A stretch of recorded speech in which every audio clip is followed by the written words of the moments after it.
ಟೀಕಿಸೋ ಭರದಲ್ಲಿ ಸಂಜಯ್ ಪಾಟೀಲ್ ನಾಲಿಗೆ ಹಳಿ ತಪ್ಪಿದೆ. ಲಕ್ಷ್ಮೀ ಹೆಬ್ಬಾಳ್ಕರ್ಗೆ ಅವಹೇಳನ ಮಾಡಿ ಕಾಂಗ್ರೆಸ್ ಕಾರ್ಯಕರ್ತರ ಕೆಂಗಣ್ಣಿಗೆ ಗುರಿಯಾಗಿದ್ದಾರೆ.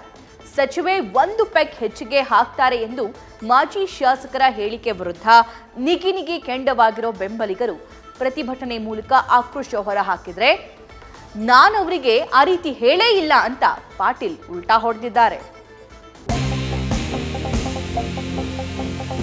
आणि हे का सांगायला लागले, आज रात्री आमची अक्का झोपू नये म्हणून मला असं वाटतंय, म्हणून तिच्यापर्यंत ही बातमी पोहोचावी. अक्काबाई, आज रात्री जरासं गोळी घे आणि मग झोप.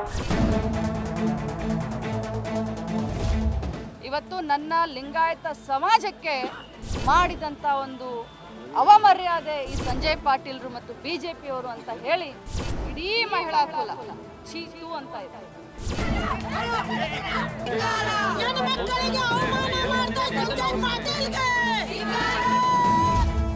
ಬೇಕಂದ್ರೆ ಶರಿ ಅಂತ ಯಾಕೆ ತಿಳ್ಕೊತಾ ಇದ್ದಾರೆ ನೀವು? ಎನರ್ಜಿ ಡ್ರಿಂಕ್ ಇರ್ತೋ ಇಲ್ಲೋ ನಾ ಏನು ಮಾತಾಡಿಲ್ಲ. ಇದೇ ಹೇಳಿಕೆ ಈಗ ಮಾಜಿ ಶಾಸಕರಿಗೆ ಬಿಸಿ ತುಪ್ಪವಾಗಿ ಪರಿಣಮಿಸಿದೆ. ಸಚಿವೆ ಬಗ್ಗೆ ನಾಲಿಗೆ ಹರಿಬಿಟ್ಟ ಸಂಜಯ್ ಪಾಟೀಲ್ ಕಾಂಗ್ರೆಸ್ ಕಾರ್ಯಕರ್ತರ ಕೆಂಗಣ್ಣಿಗೆ ಗುರಿಯಾಗಿದ್ದಾರೆ.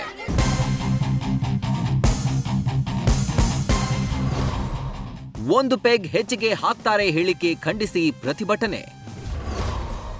ಸಚಿವೆ ಲಕ್ಷ್ಮೀ ಹೆಬ್ಬಾಳ್ಕರ್ ಬೆಂಬಲಿಗರಿಂದ ಆಕ್ರೋಶ ಸ್ಫೋಟ.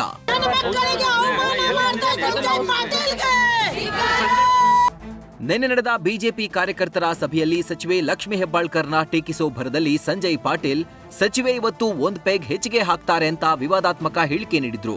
ಮಾಜಿ ಶಾಸಕರ ಹೇಳಿಕೆ ವಿರುದ್ಧ ಕೆಂಡವಾಗಿರೋ ಕಾಂಗ್ರೆಸ್ ಕಾರ್ಯಕರ್ತರು ಪ್ರತಿಭಟನೆ ಮೂಲಕ ಆಕ್ರೋಶವನ್ನ ಹೊರಹಾಕಿದ್ದಾರೆ. ಗೋಕಾಕ್ ನಗರದ ಬಸವೇಶ್ವರ ವೃತ್ತದಲ್ಲಿ ಪಾಟೀಲ್ ಪ್ರತಿಕೃತಿ ದಹಿಸಿ ಸಂಜಯ್ ಮಹಿಳಾ ವಿರೋಧಿ ಅಂತ ಘೋಷಣೆ ಕೂಗಿ ಕಿಡಿಕಾರಿದ್ರು.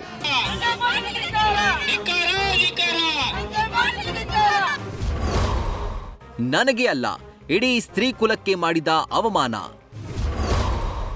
ಸಂಜಯ್ ಪಾಟೀಲ್ ಹೇಳಿಕೆ ವಿರುದ್ಧ ಸಚಿವೆ ಕಿಡಿ. ಇನ್ನು ತನ್ನನ್ನ ಅವಹೇಳನ ಮಾಡಿದಕ್ಕಾಗಿ ಸಂಜಯ್ ಪಾಟೀಲ್ ವಿರುದ್ಧ ಲಕ್ಷ್ಮೀ ಹೆಬ್ಬಾಳ್ಕರ್ ಗುಡುಗಿದ್ದಾರೆ.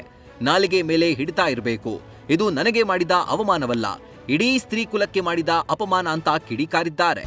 ನೋಡಿ, ಇವತ್ತು ಕರ್ನಾಟಕ ರಾಜ್ಯದಲ್ಲಿ ಇಡೀ ಕರ್ನಾಟಕ ರಾಜ್ಯದ ಮಹಿಳೆಯರನ್ನ ನಾನು ಪ್ರತಿನಿಧಿಸ್ತೀನಿ. ಒಬ್ಬ ಮಹಿಳಾ ಮಂತ್ರಿಯಾಗಿದ್ದೀನಿ. ಯಾವುದೇ ವಿಚಾರವನ್ನ ಮಾತನಾಡಬೇಕಾದ್ರೆ ನಾಲಿಗೆ ಮೇಲೆ ಹಿಡ್ತಾ ಇರಬೇಕು. ಮಾತನಾಡೋದು ಅಂತಂದ್ರೆ ಈ ರೀತಿ ಅಲ್ಲ. ದೇಶದ ಸಂಸ್ಕೃತಿ. ತೆಗೆದ್ರೆ ಮಾತನಾಡಿದ್ರೆ ಹಿಂದುತ್ವದ ಬಗ್ಗೆ ಮಾತನಾಡ್ತಾರೆ, ಹೇಳಿದ್ರೆ ರಾಮನ ಬಗ್ಗೆ ಮಾತನಾಡ್ತಾರೆ. ಇದನ್ನ ಇವ್ರಿಗೆ ಕಳಿಸಿದ್ದು ಇದೇನಾ ಬಿಜೆಪಿಯವರ ಹಿಡನ್ ಅಜೆಂಡಾ? ಇದು ನನಗೆ ಮಾಡಿದಂಥ ಅವಮಾನ ಅಲ್ಲ, ಇಡೀ ಸ್ತ್ರೀ ಕುಲಕ್ಕೆ ಮಾಡಿದಂಥ ಅವಮಾನ. ನಾನು ಲಿಂಗಾಯತ ಸಮಾಜದ ಹೆಣ್ಮಗಳು. ಇವತ್ತು ನನ್ನ ಲಿಂಗಾಯತ ಸಮಾಜಕ್ಕೆ ಮಾಡಿದಂಥ ಒಂದು ಅವಮರ್ಯಾದೆ ಈ ಸಂಜಯ್ ಪಾಟೀಲ್ರು ಮತ್ತು ಬಿಜೆಪಿಯವರು ಅಂತ ಹೇಳಿ ಇಡೀ ಮಹಿಳಾ ಕುಲ ಚೀತು ಅಂತ ಇದೆ.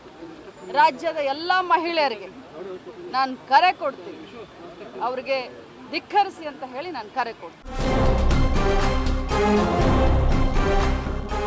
ಇನ್ನು ಸಂಜಯ್ ಪಾಟೀಲ್ ಮಾತನಾಡುವಾಗ ವೇದಿಕೆ ಮೇಲೆ ಮಾಜಿ ಸಿಎಂ ಜಗದೀಶ್ ಶೆಟ್ಟರ್, ಸಂಸದೆ ಮಂಗಳಾ ಅಂಗಡಿ ಇದ್ರೂ ಯಾರೊಬ್ಬರೂ ಇದನ್ನ ತಡಿಲಿಲ್ಲ ಅಂತ ಲಕ್ಷ್ಮೀ ಹೆಬ್ಬಾಳ್ಕರ್ ಬೇಸರ ಹೊರಹಾಕಿದ್ರು. ಇದಕ್ಕೆ ಪ್ರತಿಕ್ರಿಯಿಸಿದ ಶೆಟ್ಟರ್, ನಾನು ಮಾಜಿ ಶಾಸಕ ಸಂಜಯ್ ಪಾಟೀಲ್ ಜೊತೆಗೆ ಮಾತನಾಡಿರುವೆ, ಅವರೇ ಈ ಬಗ್ಗೆ ಉತ್ತರ ನೀಡ್ತಾರೆ ಅಂತ ಹೇಳಿದ್ರು. ನೋಡಿ, ಒಂದು ನಾನು ಈಗಾಗಲೇ ಸಂಜಯ್ ಪಾಟೀಲ್ ಜೊತೆ ಮಾತಾಡಿದ್ದೇನೆ ಮತ್ತು ಯಾವ ಹಿನ್ನೆಲೆಯಲ್ಲಿ ಹೇಳಿದ್ರು ಏನನ್ನುವಂಥದ್ರ ಬಗ್ಗೆನೂ ನಾನು ಅದ್ರ ಬಗ್ಗೆ ಅವ್ರ ಕೂಡ ಚರ್ಚೆ ಮಾಡಿದ್ದೇನೆ. ಅದಕ್ಕಾಗಿ ಅದ್ರ ಬಗ್ಗೆ ಅವರೇ ಸರಿಯಾದಂಥ ಒಂದು ಸ್ಪಷ್ಟೀಕರಣ ಉತ್ತರವನ್ನು ಅವರು ಕೊಡ್ತಾರೆ. ಉಲ್ಟಾ ಹೊಡೆದ ಸಂಜಯ್ ಪಾಟೀಲ್, ನಾನ್ ಹಾಗೆ ಹೇಳಿಲ್ಲ ಎಂದ ಮಾಜಿ ಶಾಸಕ. ವಿವಾದಾತ್ಮಕ ಹೇಳಿಕೆ ಕೊಟ್ಟ ಸಂಜಯ್ ಪಾಟೀಲ್, ನಾನು ಅವರ ಹೆಸರು ಹೇಳಲೇ ಇಲ್ಲ, ಅದು ಎಣ್ಣೆ ಅಲ್ಲ, ಎನರ್ಜಿ ಡ್ರಿಂಕ್ ಇರಬಹುದು, ನೀವ್ ಯಾಕೆ ಏನೋ ಅಂದ್ಕೊಂಡ್ರಿ ಅಂತ ಉಲ್ಟಾ ಹೊಡೆದಿದ್ದಾರೆ. ಅಲ್ರಿ, ಅಕ್ಕಮೈ ಅಂದ್ರೆ ಅವರೇ ಯಾಕಂತ ನೀವು ಸರ, ನಾ ಒಂದ್ ನಿಮಿಷ ಈಗ ಏನಂತ ನಾ ಏನು ಅಕ್ಕನ ಹೆಸರು ಏನು ಮಾತಾಡೇನು, ಏನು ಕೆಟ್ಟ ಮಾತಾಡೇನು? ಈಗ ಎಕ್ಸ್ಟ್ರಾ ಪೇಕ್ ಅಂದ್ರೆ ಶರಿ ಅಂತ ಯಾಕೆ ತಿಳ್ಕೊತಾ ಇದ್ದಾರೆ ನೀವು? ಎನರ್ಜಿ ಡ್ರಿಂಕ್ ಇರಬೇಕು. ಎನರ್ಜಿ ಡ್ರಿಂಕ್ ಅದಾವ. ಎನರ್ಜಿ ಡ್ರಿಂಕ್ ಇರ್ತತೋ ಇಲ್ಲೋ? ನಾ ಸರ ಎನರ್ಜಿ ಡ್ರಿಂಕ್ ಅಂತ ಹೇಳ್ತಾ ಇದ್ದೇನೆ. ನಂದು ವಿನಂತಿ ಇಷ್ಟ, ನಾ ಏನು ಮಾತಾಡಿಲ್ಲ. ನನಗೂ ತಾಯಿ, ನನ್ನ ತಾಯಿ ನನಗೆ ಯಾರ ಹೊಟ್ಟಿಗೆ ಹುಟ್ಟಿದ್ದೇನೆ ಆ ತಾಯಿ ನನ್ನ ಮಹಿಳೆನ, ನನ್ನ ಹೆಂಡತಿ ಮಹಿಳೆನ, ನನಗೆ ಪಪ್ಪ ಅಂತ ಕರೆಯುವಂಥ ನನ್ನ ಮಗಳು ಮಹಿಳೆಯರಿಗೆ ಗೌರವ ಕೊಡುವಂಥ ಸಂಸ್ಕೃತಿ ಭಾರತ ದೇಶ ನನಗೆ ಕೊಟ್ಟಿದೆ. ಅದಕ್ಕೆ ನಾ ಯಾವ ಮಹಿಳೆಯರದು ಅಪಮಾನ ಮಾಡ್ಲಿಕ್ಕೆ ಸಾಧ್ಯ ಇಲ್ಲ. ಈಗ ತಿಳ್ಕೊರಿ, ನಾ ಏನಾರು ತಪ್ಪ್ರ ಅದಕ್ಕೆ ಇಲೆಕ್ಷನ್ ಕಮಿಷನ್ ಇದೆ, ಪೊಲೀಸ್ ಡಿಪಾರ್ಟ್ಮೆಂಟ್ ಇದೆ, ಅಲ್ಲಿ ಹೋಗಿ ನೀವು ಕಂಪ್ಲೇಂಟ್ ಕೊಡ್ರಿ, ತನಿಖೆ ಆಗಲಿ. ಸಂಜಯ್ ಪಾಟೀಲ್ ತಪ್ಪಿಸ್ತಿದ್ರೆ ಅವನಿಗೆ ಶಿಕ್ಷೆ ಆಗಲಿ. ಒಟ್ನಲ್ಲಿ ಚುನಾವಣಾ ಅಖಾಡದಲ್ಲಿ ಟೀಕಿಸೋ ಭರದಲ್ಲಿ ನಾಲಿಗೆ ಹಳಿ ತಪ್ತಾ ಇವೆ. ಸಚಿವೆ ವಿರುದ್ಧ ಅವಹೇಳನ ಮಾಡಿದ್ದು ಪ್ರತಿಭಟನೆ ರೂಪ ಪಡೆದುಕೊಂಡಿದ್ದು ಮುಂದೇನಾಗುತ್ತೋ ಕಾದ್ ನೋಡಬೇಕು. Srikanth Kubakatti, news first, Belagavi. News first ನಿರ್ಭೀತಿಯಿಂದ ನಿಮ್ಮ ಪರವಾಗಿ.